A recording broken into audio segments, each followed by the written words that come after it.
There's only two ways that somebody can be held in any government jail. One, when you have been convicted and sentenced, whether it be to life or whichever number of years, legally speaking. Number two is when you have been remanded by a court of competent jurisdiction. Those are the only two ways under which somebody can be in any government jail. It is not, as some have said, a hostel. It is not some kind of hotel or I don't know what. It is only those two legally provided for means. Honorable Speaker, we have asked again and again, after the Supreme Court decision, which rendered the court-martial one, for those who know the law, we kept asking, why has government continued to hold on to these people? And those are questions we have not gotten any answers to, right, Honorable Speaker.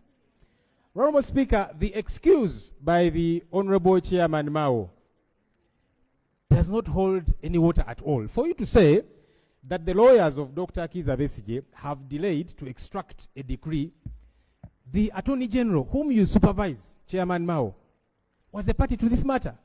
He is the one who appealed this matter. So for you to give an excuse, you see, we did not know what was happening. We were in our chambers waiting for these lawyers to come and serve us the extracted decree. Are you kidding me? You were a party to this matter. You are the ones who went to the Supreme Court.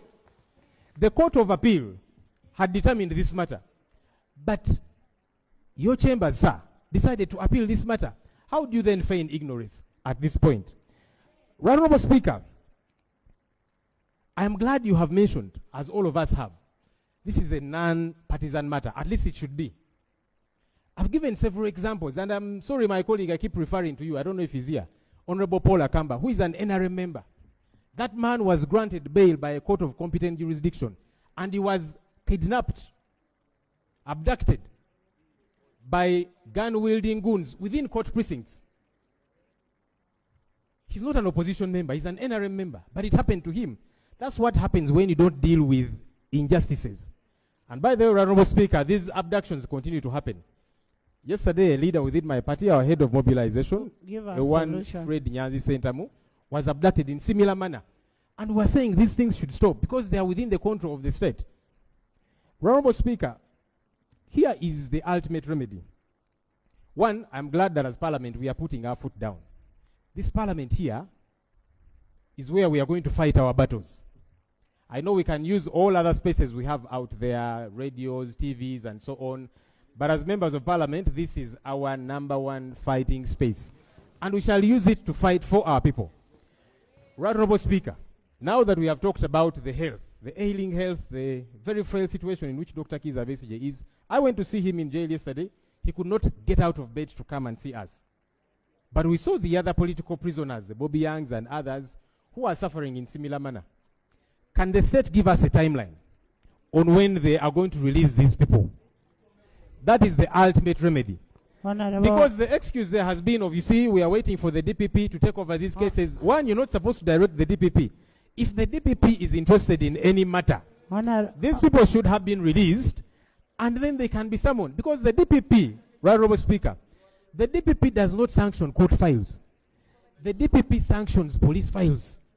So you cannot say the DPP is waiting for these court files to be transferred from the disciplinary court martial. That does not arise at all. These people ought to have been released a long time ago, and then the DPP could probably sanction any police file, and they can be summoned. They don't even have to be kidnapped, as we have seen happening.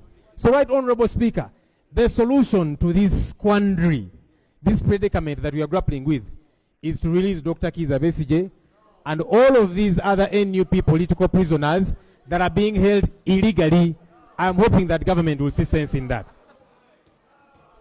Honorable members, Honorable Speaker, with your permission.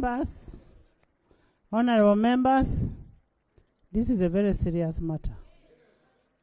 You know, people like Bariomus cannot even go to their villages now, because people will start saying, why have you left your own?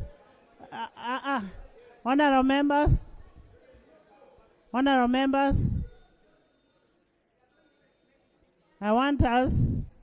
I want a leader of government business. Listen to me. listen to me.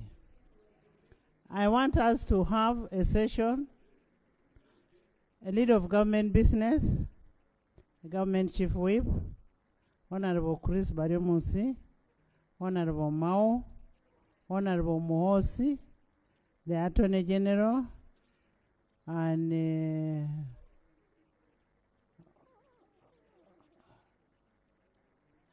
then on this side, we have the LOP, Shadow Attorney General, the CAO, Mujuche, Honorable Mujuche, Honorable Katuntu, Honorable Asumani, Honorable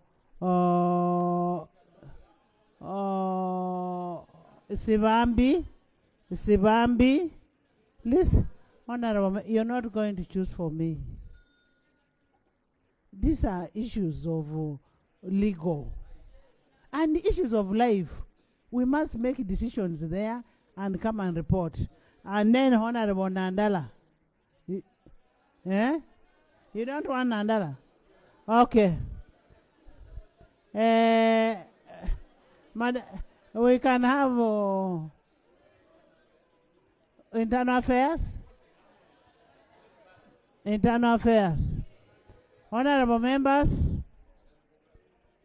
members, we are going to adjourn the house for 10 minutes. We will have a meeting in the private. We are going to suspend the house. Suspend the house for 10 minutes, and then we will come and report. If the 10 minutes is not enough, we shall still communicate.